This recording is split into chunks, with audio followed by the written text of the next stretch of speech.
chicos, el video de hoy va a tratar de lo que es electromagnetismo. Vamos a conjugar lo que es el tema de electricidad para generar magnetismo y viceversa, el magnetismo para generar electricidad. ¿Cómo se descubrió la relación entre la electricidad y el magnetismo? Bien, se había observado que entre las cargas eléctricas y los polos magnéticos existían semejanzas en cuanto a su comportamiento y también en cuanto a los campos eléctricos y magnéticos, ya que ambos se extienden a través del espacio y, a través de algunos materiales, sus intensidades se debilitan a medida que aumenta la distancia, ya sea desde el objeto cargado o desde el imán. Sin embargo, los científicos del siglo XIX trataron de producir magnetismo a partir de electricidad, pero no lo pudieron lograr. En 1820, un científico de origen danés, Hans Christian Ørsted, realizó una importante observación. Ørsted colocó accidentalmente el alambre paralelo con la aguja magnética y aplicó la corriente eléctrica. Por arte de magia, la aguja describió un cuarto de vuelta quedando en perpendicular con el alambre.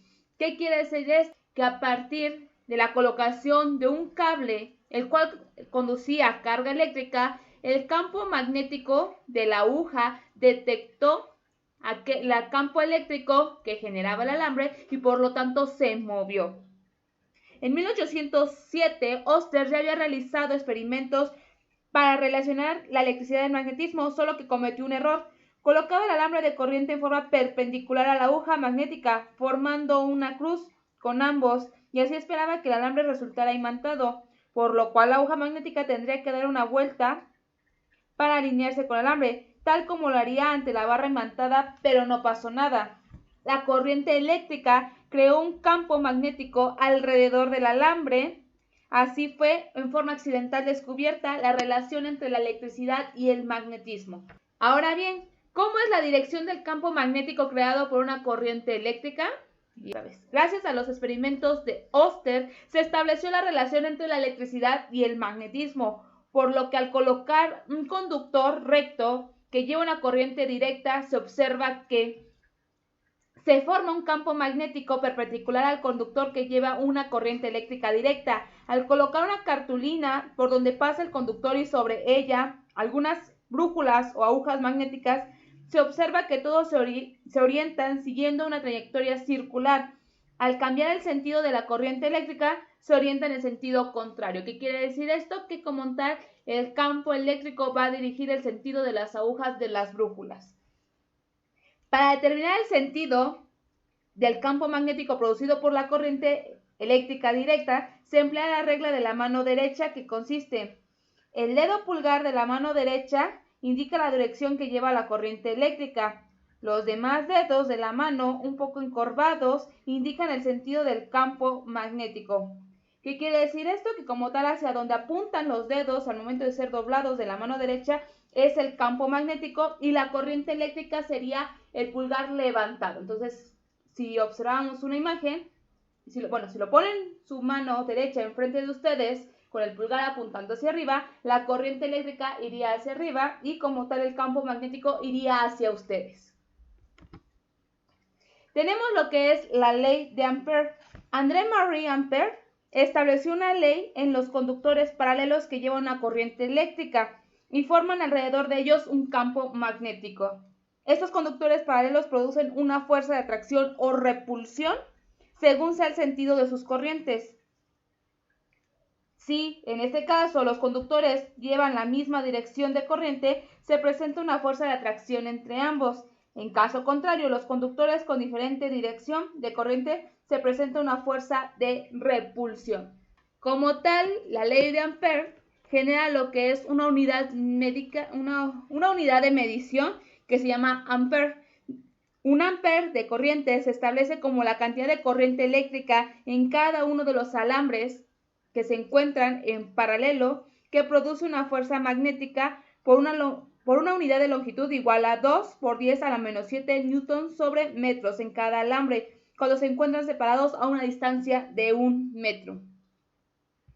Y bueno, para determinar la fuerza de atracción o repulsión entre conductores paralelos que llevan una corriente eléctrica, se emplea la siguiente fórmula que se encuentra en la parte de acá abajo, donde me dice que F, que es la fuerza magnética que se mide en newtons, es igual a 2 por K, que es una constante de permeabilidad magnética, que es 1 por 10 a la menos 7 newtons sobre amperes al cuadrado, y eso es al vacío.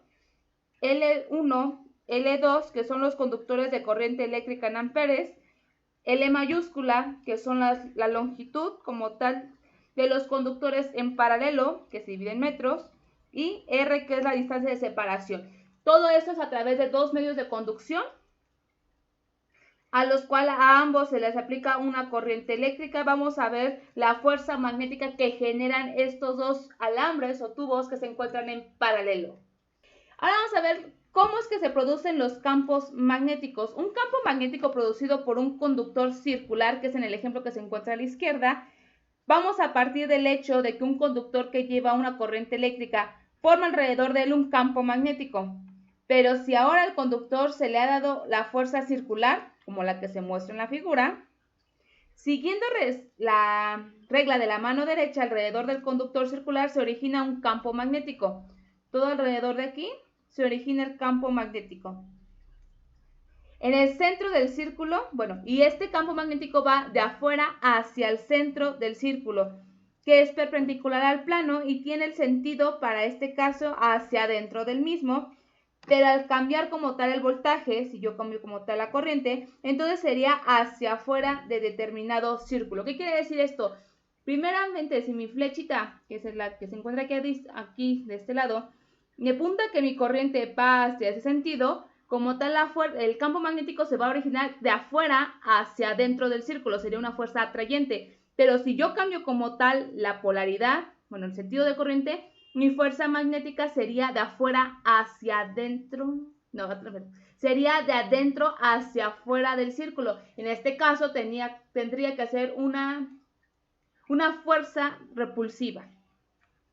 Ahora bien, ¿cómo es el campo magnético producido por varios conductores circulares? Que es en este caso una bobina o solenoide. Cuando se enrolla un conductor se produce una bobina o solenoide. Si a través de esta bobina se hace pasar una corriente eléctrica, como en el caso del conductor circular, tenemos que, siguiendo la regla de la mano derecha, alrededor del conjunto de círculos del conductor se origina un campo magnético tanto en el interior, que es la parte de acá abajo, como en el exterior de la bobina, como si fuera de la barra de un imán, por lo cual si las bobinas se colocasen libremente, esta se orientaría con una dirección norte-sur como los imanes. ¿Qué quiere decir esto? Que como tal voy a generar un campo magnético que se va a encontrar en la parte de arriba de la bobina y en la parte de abajo de la bobina, haciendo una fuerza atractiva, repulsiva, como si fuera un imán.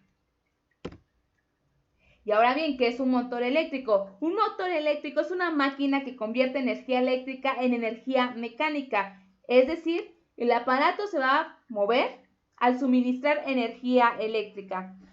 Un motor eléctrico lo vamos a emplear en diferentes objetos para generar un trabajo diferente. En este caso, un motor eléctrico lo puedo utilizar para lo que es la sierra eléctrica, que va a ser que se mueva como la cuchilla.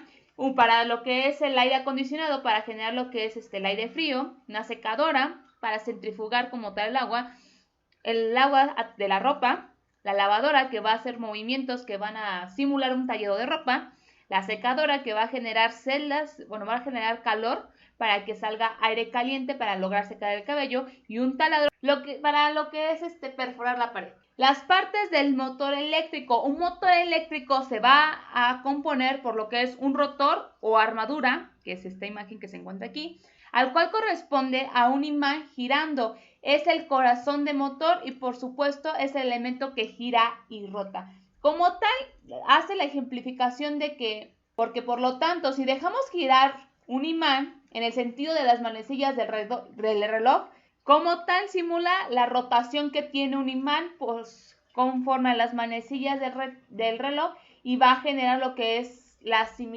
función de un motor eléctrico. La siguiente parte son los imanes de campo o estator. Corresponden los imanes fijos colocados en los extremos, como en la figura se muestra, que dan cuerpo al motor y el rotor gira dentro de ellos. Este rotor que está aquí va a girar dentro de lo que es el estador. Ahora tenemos el conmutador.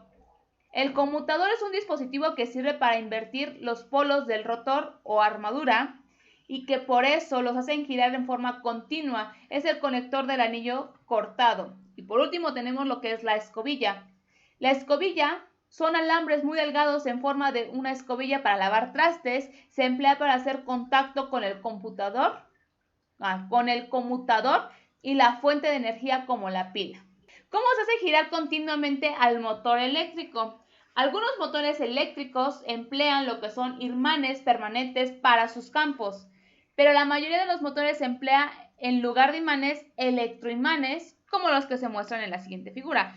Bueno, los electroimanes es una bobina o alambre enrollado en un núcleo de hierro o acero y que además lleva una corriente eléctrica. En este caso están proporcionados por una batería. Como sabemos con el experimento de Oster de que se forma un campo magnético en un conductor recto, pues al enrollarse se suman los campos magnéticos originándose uno mayor, pero al quitar la corriente eléctrica también se acaba lo que es el magnetismo. Ahora bien, tenemos electroimanes A, B y C. Al pasar una corriente eléctrica a través de su embobinador, se imanta con base a la dirección de la corriente eléctrica. El electroimán B es el rotor o la armadura y A y C fungen como los imanes de campo. Luego tenemos la inducción de la corriente eléctrica gracias a Michael Faraday. La transformación de la energía mecánica eléctrica tal vez haya iniciado de la afirmación y pregunta que dice, si la electricidad puede producir magnetismo, entonces el magnetismo puede producir electricidad.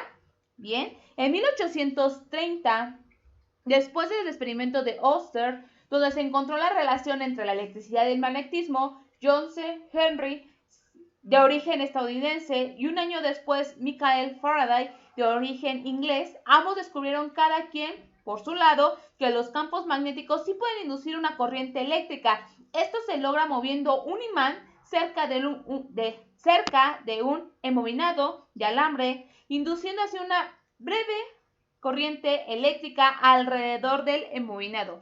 Entonces, tengo un imán que va como tal a estar cerca del embobinado, que es como tal hierro con conductores. Se incrusta el imán y este va a generar un pequeño voltaje que se va a medir con el microamperímetro. Y gracias a esto se estableció lo que es la ley de Faraday, que me dice que un conductor al cortar las líneas de fuerza de un campo magnético induce en él una corriente eléctrica. Como tal, Michael Faraday fue hijo de un herrero y en su niñez se ganó el sustento como aprendiz de encuadernador. El interés de Faraday por la ciencia nació de la lectura de algunos de los libros que pasaban por sus manos y escuchar algunas conferencias de corte científico, hasta que finalmente descubrió que un campo magnético se podía crear electricidad. Es importante señalar que la corriente inducida se produce por el hecho de variar el flujo magnético. Al cortar al alambre conductor en forma de bobina, de tal forma que se produce el imán y no se mueve, al no existir variación del flujo magnético, no se induce lo que es la corriente eléctrica. ¿Qué quiere decir esto? Si el imán no se mueve dentro del conductor, que sería este caso, no se induce como tal una corriente eléctrica. En la imagen podemos ver el imán y el conductor lejos uno del otro, por lo tanto aquí no se estaría induciendo fuerza eléctrica, pero en cambio el imán se mueve dentro del conductor del embobinado, va a producir lo que es la pequeña corriente eléctrica. Y aparte, existen tres variables que influyen para aumentar la cantidad de corriente eléctrica inducida. Y eso tiene que ver con el número de espiras o vueltas de bobina, cuántos tenemos aquí, la rapidez con la que varíe el flujo magnético al moverse el imán o la bobina y la potencia del imán. Estas tres características me va a dar como tal una pequeña variable en lo que es la corriente eléctrica. Y como tal, la magnitud de la fuerza electromotriz, los P, inducida, se determina con la siguiente expresión, donde tenemos que epsilon es igual a la fuerza electromotriz medida en voltios, es igual a menos n, que es el número de espiras, el símbolo negativo indica que los Phen industriales se oponen al cambio que la produce y como tal, delta al incremento al incremento o variación del flujo magnético y la incremento o variación del tiempo. Esta expresión se traduce como es igual a menos n, número de espiras como tal, por la diferencia que hay entre el incremento de la variación del flujo magnético y entre la diferencia como tal del incremento de la variación del tiempo. Cabe recalcar que los volts es igual a Weber sobre segundo, los Weber es igual a volts por segundo y vamos a ver la ley de Lenz. Siguiendo el ejemplo del electroimán, tenemos que al introducir una pequeña bobina con un foquito conectado a esta al campo magnético del electroimán, se induce una fuerza electromotriz o corriente eléctrica en la bobina con un foquito, por lo cual este se prende y al haber una corriente inducida por el flujo magnético variable, esta también origina otro campo magnético. A esto se le llama la ley de Lenz. Que como tal ya no voy a tener solamente un campo magnético, voy a tener dos campos magnéticos, uno originado por el electroimán y el otro va a ser originado por lo que es la bobina pequeña con el foquito incrustado al electroimán. Y como tal tenemos la expresión de Lenz que es igual a epsilon, que es la fuerza electromotriz medida en volts, B, que es el campo magnético que se mide en teslas y gauss, L, que es la longitud del conductor, se mide en metros y la velocidad, que es en metros sobre segundos. Bueno, chicos, este es el video de hoy. Espero que hayan entendido. Si hay alguna duda con respecto al tema, por favor, comenten, ya sea por Classroom, por el mismo video o a través del grupo de Facebook. Nos vemos en la siguiente semana. Bye.